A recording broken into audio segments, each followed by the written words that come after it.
If you like this episode, please subscribe, share with others, rate and review so we can continue to bring you great programming. This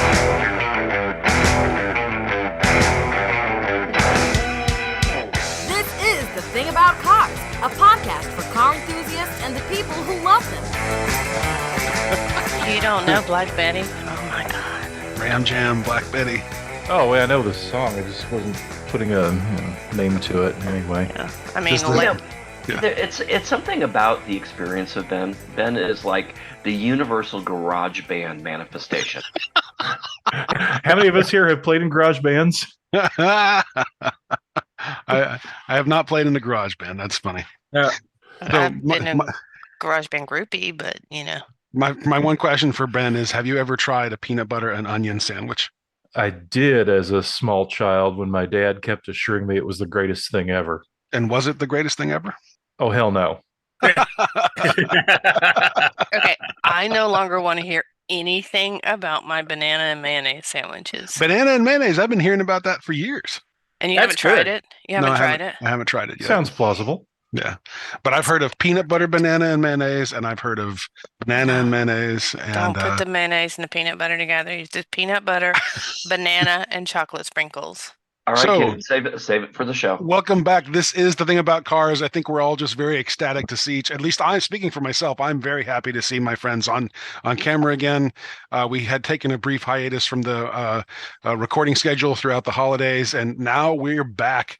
And around the table, we've got Dave. How are you, Dave? I am off hiatus, which means I'm no longer high. Misty, how are you? Also off hiatus and once again moist. We'll come back to that. Ben, how are you, sir? I'm just stupefied at how great I'm feeling. That's fantastic. I'm very glad to hear that. And our longtime friend, Greg Barner, is here. How are you, Greg? Good. It's wonderful to be here. Dave, I don't think I've met you before.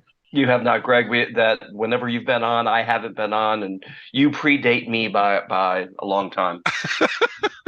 Are you talking about a thing about cars or in life? The thing about cars. I'm 796 years old. I probably got you by 200 years there. Oh, Yeah. my goodness. My moisturizer is just incredible. Is that why Misty is moist? No, sweetie, I live in the Netherlands. All right, let's get on with our schedule for today. I know we've got trivia stuff, but Ben, I'm going to preempt your trivia if you don't mind. I've got a method to my madness today. Can we save your trivia for the next episode? Oh, sure. Okay. So, because Greg sent me this article that I think we should talk about. But first before we get into that mystery article, I've got tire trivia. This is all about tires, of course. So my first question, this is a series of 5 questions here, very quick and dirty trivia questions. In 1900, what percentage of American cars was powered by electricity? 60%. 60? Ben, what do you think? At least that much. I don't know exactly. Misty, we going to take a guess? I'm going for 75. And Dave? Gosh, that's hard. It was a big number. And I'm also, that was like the era of the Stanley Steamer. Yeah. Yeah, so you've got a mixture of electric, petrol, and coal. I'm going to go 50%. Was actually 38%, so very close. Oh. I mean, 40% is nothing. Is not a small fraction. It was a pretty decent chunk of cars on the road in 1900 that ran on electricity. Question number 2: the leading tire manufacturer by volume is actually Lego. How many tires does Lego produce annually? Billions and billions. Raw guess. Greg, you want to take a guess? Uh, I may just cut to the chase on this one. 150,000 million? 150,000 million. Dave? However many the people in the world can step on them barefoot. I'd rather step on a Lego tire than a Lego piece, that's for sure. It's actually 318 million. So they produce 318 million tires annually. That's a lot. I wonder how many Goodyear produces annually. Not 318 million. I would have to say that is actually more than is used in a Formula One season. Yes. Only by 2, though. Good point. Good point. That's a very good point. Yeah. In what year did Vogue Tires of Chicago invent the white wall? Because I thought the white wall preceded the black wall. I thought you had to do something to the. Well, I couldn't there's- get them backwards, right? 1928. Close, Misty. I was going to say 1930. Mhm. I'm going to say 1919. Ben. I have no clue, but the thing is, the actual white wall is an imitation of the way tires actually looked from the way they were made in the early era. Right. Right. So it actually, white walls came out in 1914. Pre-war. Produced by Vogue. Pre-war. Yeah, Vogue Tires of Chicago did it first. What percentage of the? Oh, this is not a tire question, but I'll ask it anyway. What percentage of cars in the world were Fords in the year 1924? Too damn many. Heretic. I said what I said. Obviously Bring not a it, Ford Dave. stockholder answer there. Yeah, no, she is not. Ben, you going to take a stab? 33. Dave? 25. It's actually this thing, according to LomanMuseum.com, 50% of the cars in the world in 1924 were for Fords. So that's a lot. That seems like a very big fraction. But then how many cars are we talking about overall, right? So Yeah. 5. Yeah. Like 5 cars. 5 cars. All right, last question. This one is a tire question. Standing 80 feet tall and weighing 12 tons, which state is home to the world's largest tire? Ohio? Close. Iowa. Not Iowa. Michigan. It's Michigan. Ben got it. It's Michigan. Part of an amusement park feature initially. I think there's some urban legend about the thing actually breaking loose and running across the road, but I think it had something to do with a Ferris wheel or something like that. It was a park attraction at first. So tires are what's on my mind because Greg shared this great article about Goodyear coming out with a tire made from 90% sustainable materials. Greg, can you tell us a little more about what you read? Basically, Goodyear has come out with this new sustainable tire. Let's see if I can pull the article back up. I just had it out here. Yep. That's not. And for anyone who's interested, it's on autoblog.com.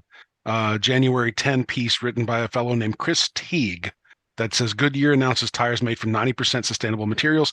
It uses soybean oil and recycled polyester from plastic bottles. And the results, the initial research that they're saying is that it's a really good tire. Yeah. But Ben, I mean, Greg, I don't want to steal your thunder. I just thought it was amazing that they've come up with a roadworthy tire that's 90% renewable materials. I mean, the one thing I did not check, and I probably need to try to follow up next week, is what is the recyclability of these?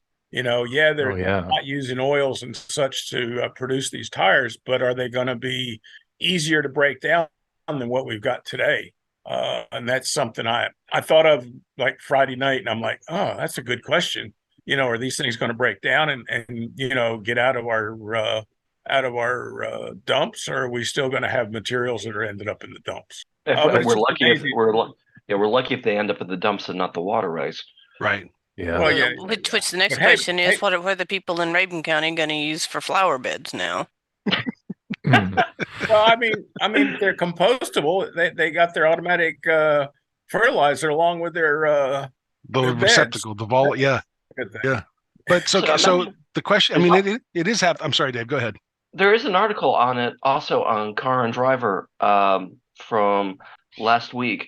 It said it's basically the sustainable tire is made with rice, soy, and pine resin, 90% sustainable materials. Most of those you would think would be compostable or biodegradable, depending on how they're held together with the other 10%.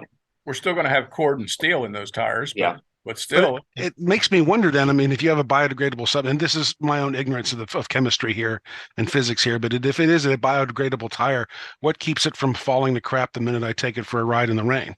Well, everything has a time frame about being right. compostable. You know, these plastic trash bags are biodegradable, but it's in several years and several different, you know, environments. So they have a lot of powder and such built into them that slowly composes, and then it all starts to break down. Mm-hmm. And obviously, you know, these probably should have some kind of a component like that, but we just don't know what it is. Right. I'm looking here on the Michelin website, and they're saying natural rubber, carbon black recycled from end-of-life tires, bio-based oils and resin, sustainable textile fibers, biosourced silica from rice husks, and steel incorporating recycled scrap metal. And I'm reading the Car and Driver, to your point, as tires wear, they leave behind bits of rubber and chemicals. But per Car and Driver, not in Goodyear's newest tire, it leaves behind, as it wears, a whiff of tofu and oddly a hint of pine schnapps. Yeah. Nice. Pine schnapps. I like pine. I'm on pine schnapps because I'm imagining a liqueur that tastes like pine sol. Yeah. It could be good. I can now imagine a racing tire made out of that, so that the entire race will make you get drunk. Just Well, if you smell. look at some of the Mercedes drivers, You know what? With this much food going into it, I guess it does give a whole new meaning to the phrase "eat my rubber." Exactly. There you go. Exactly. Well, I mean, it is half the question. Like Greg was saying, to get someone else's reusable materials and make a tire out of it is one thing. Can you turn around and then reuse the tire? That's the other. That would be another nice victory to have in the world of tire making. Oh yeah. Yeah. There's only so much market for, jogging trail pavement made from shredded tires. Yes. And that's about the only use for them I'm aware of that's been Right. applied on any scalable level. Right. But it looks like Michelin's hopping into the game too with a 45% sustainable car tire and a 58% sustainable bus tire. What were you saying, Greg? I said the tire rubber can be also used as parking lots too. The Ford in Gwinnett County uses one parking lot as all torn up pieces of tires, and it actually makes a pretty nice parking lot. Cool. So everybody's getting in the game, which says to me, to Misty's point, that maybe we're looking at real viable solutions here now. It seems that way, yeah. Sure hope so. What have you guys? I'm sure you've all seen the airless tire, the one that's basically just a series of rubber spokes. And what has anyone heard about the viability of that? Do you think that will ever come to market?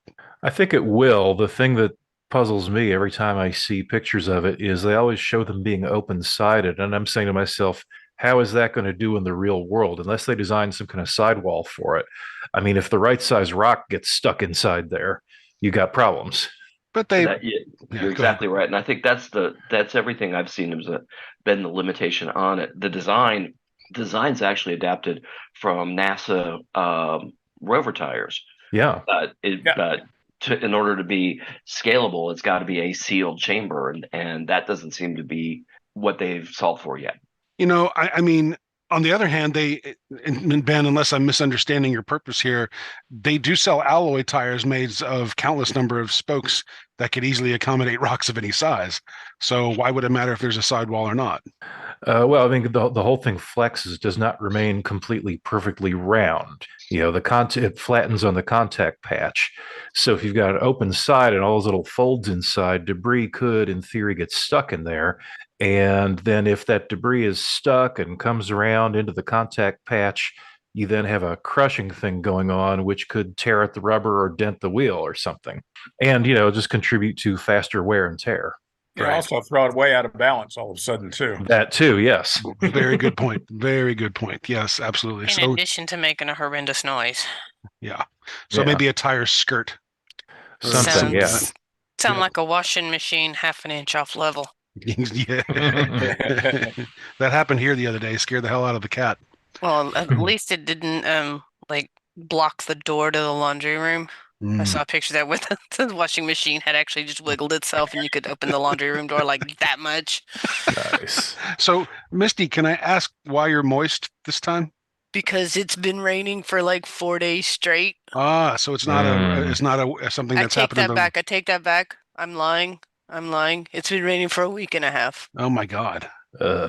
It's just been like, I open the door in the morning because the cats like to do their morning constitutional in my flower beds. And I'm just like, I don't even care anymore. And I open the door, and Evie, who's the youngest, she'll poke her head outside and she'll look around and she'll say, nah, fam, I pass. So have you seen animals 2x2 walking into any large structures anywhere? Not yet, but Okay. I'm waiting because I actually haven't. I was in the office in Rotterdam, which is right on the harbor, Wednesday, but I didn't see anything. Okay. But it was it was not only windy, it was not only raining, it was sideways raining. Oh, Yeah. Mhm. yeah. I Yeah. was like, seriously? Seriously? Goodness. Well, okay. So we've talked about tires, and if anybody out there knows any news about the airless tire in particular, I'm very curious about that. I'm wondering what it will do to the price of Goodyear stock. So Well, anyway, I would assume that even if it's an airless tire, I mean, that you're gonna run over somebody's roofing nails, or sure. it's not gonna be like a light bulb that you have to replace every 15 years. Of course. I mean, then it'll still have tread wear. Yeah. Yeah. But yeah.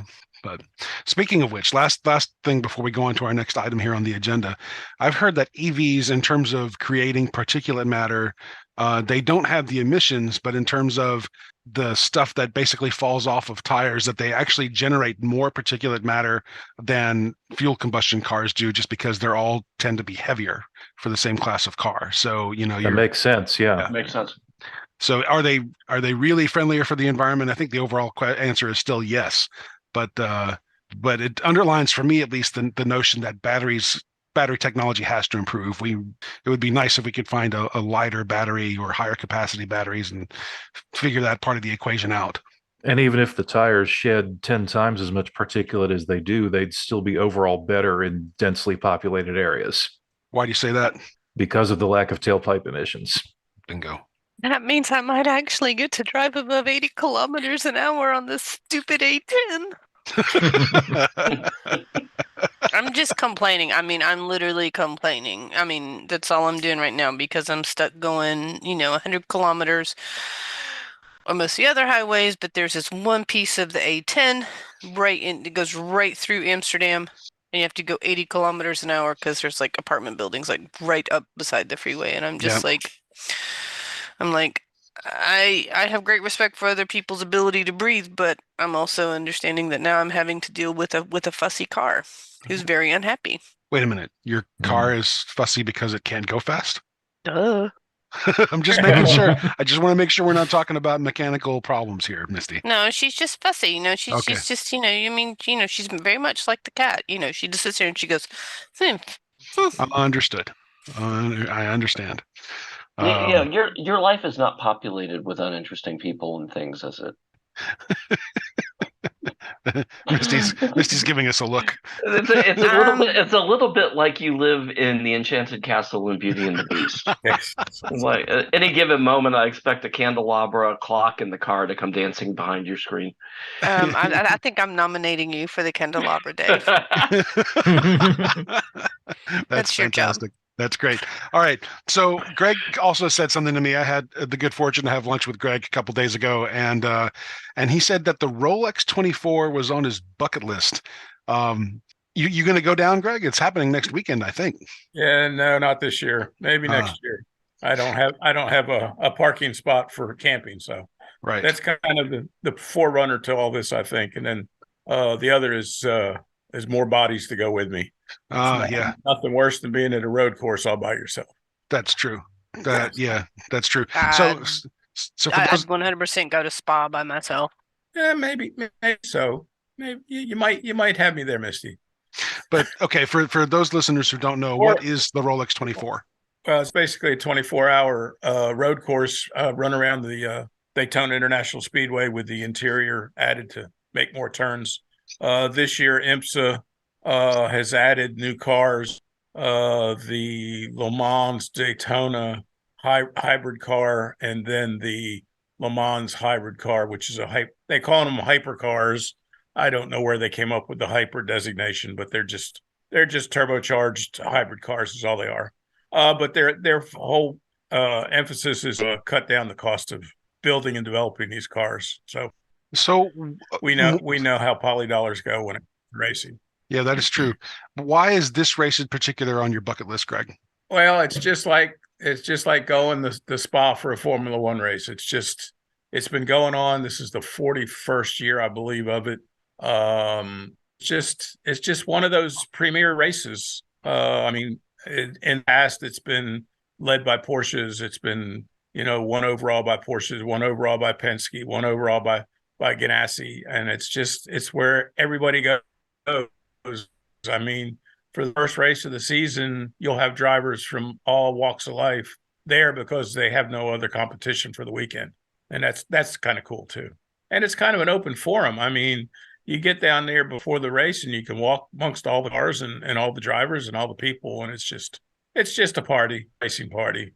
It sounds like a ton of fun. I'm looking at the pictures and it just looks like a visual feast for anybody who's into cars and car design and racing cars. Really and yeah.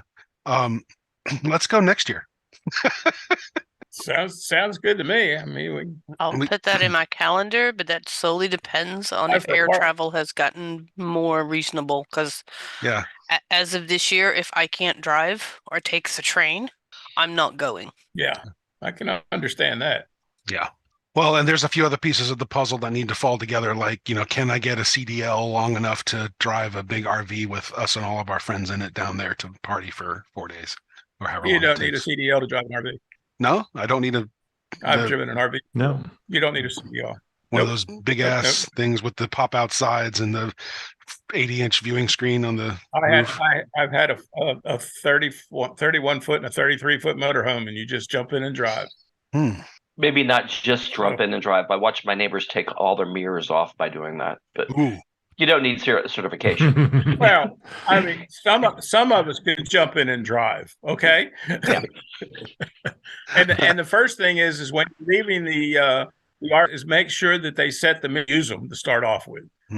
It's interesting you said that to tie together motorhomes and tires. Good friends of mine have a 40-footer that they pull a Fiat 500 behind.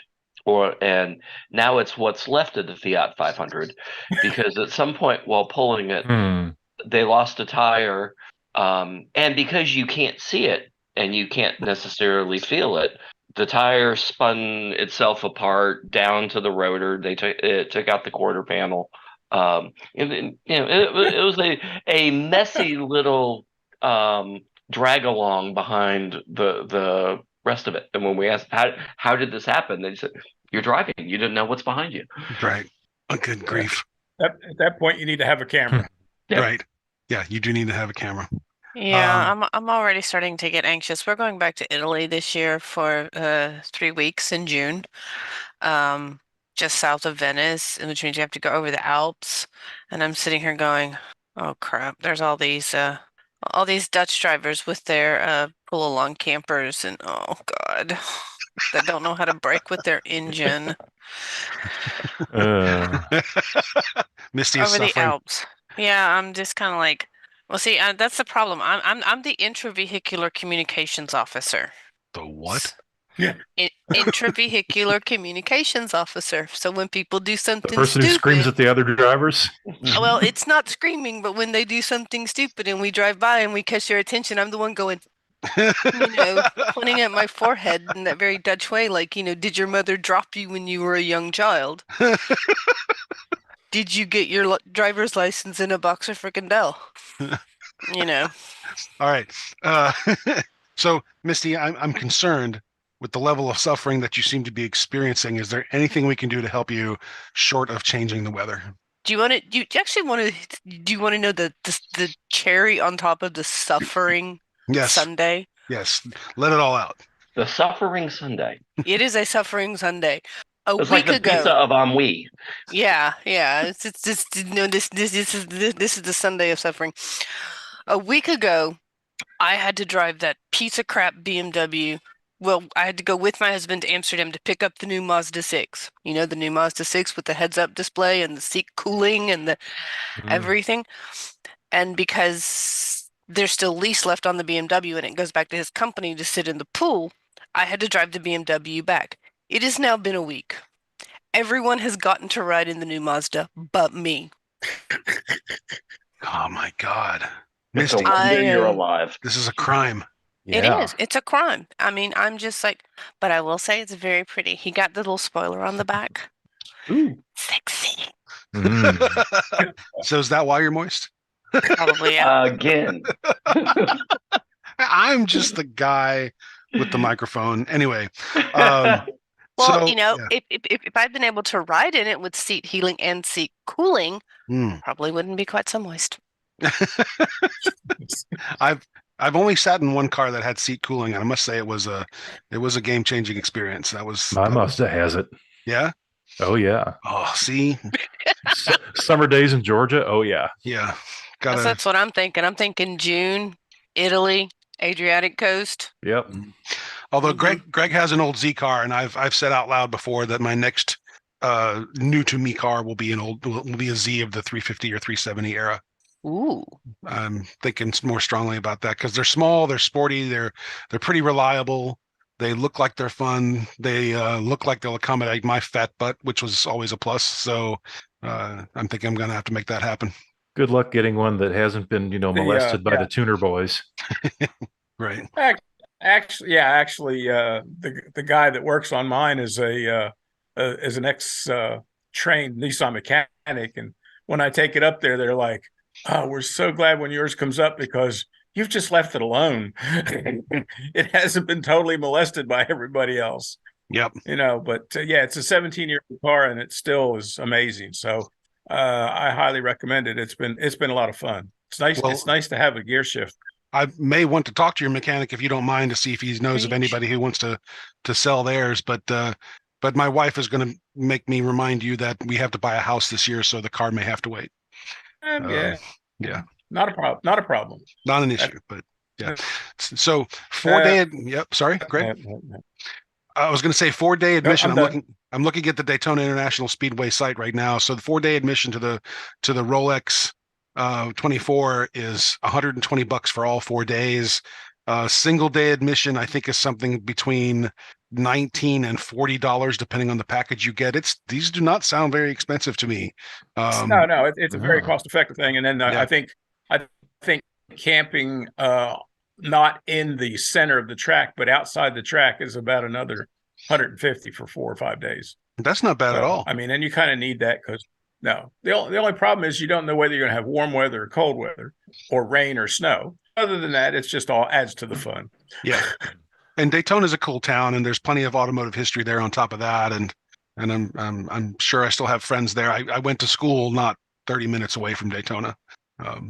Good old Stetson University, not Embry-Riddle, in case anybody's really listening. But it's good stuff. Did you say something? I just didn't think you were an Embry-Riddle guy, so no, not so much. So I think that's it for our show today. Is anyone else? We don't have Grand Trivia Auto to do because we wrapped up the trivia game early on. I got a quick question. Sure. Totally off the subject. Anybody got a good glass guy? I need to replace the 2 back window gaskets on my 38 Plymouth, and I need a glass guy to do it. Huh. Not local to you. No, obviously not, Misty. Thank you very much.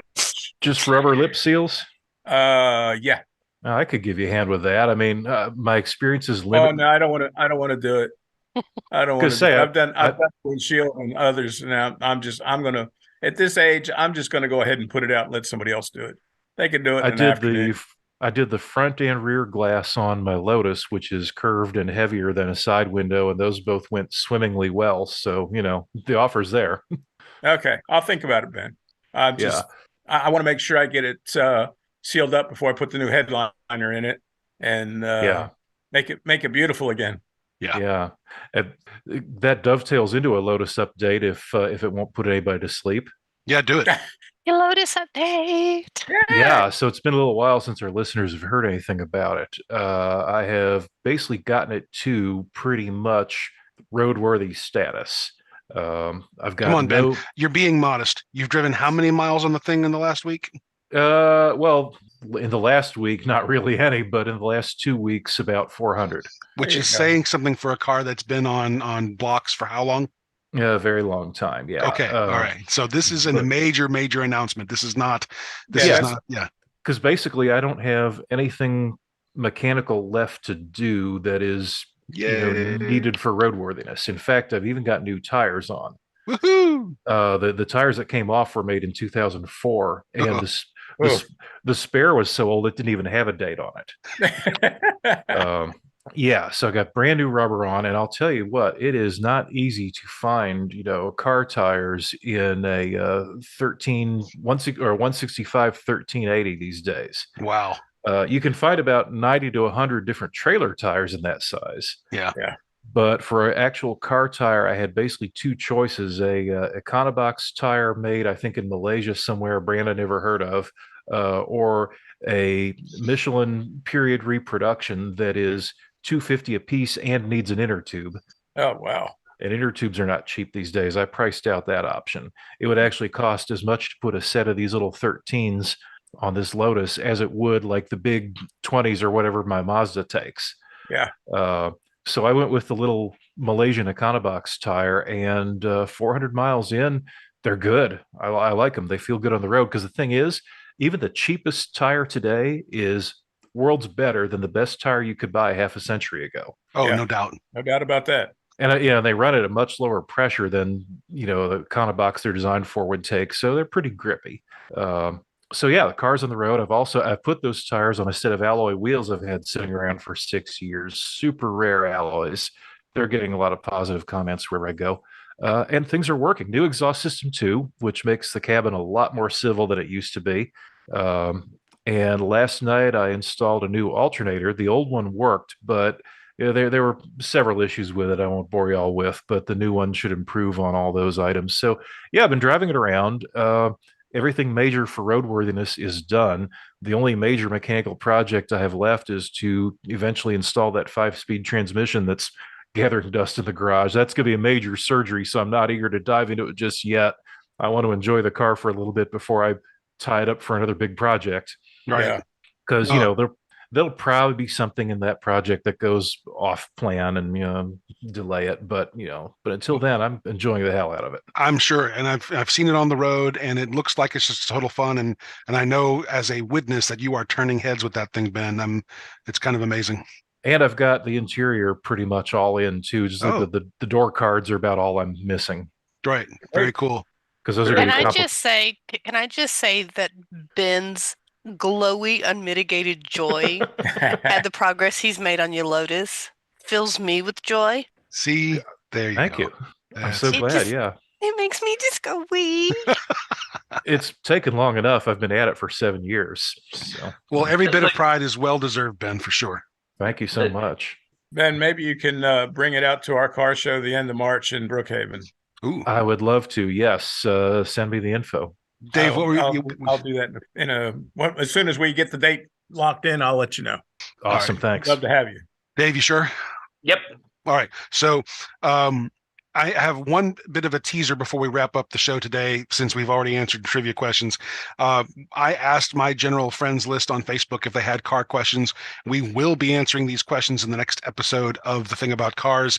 My friend Banu asks, or at least he wanted to talk about cars that were repurposed for different things. For instance, he says he almost bought a 1996 Saab runway friction tester that was built to help airports test friction on their runways.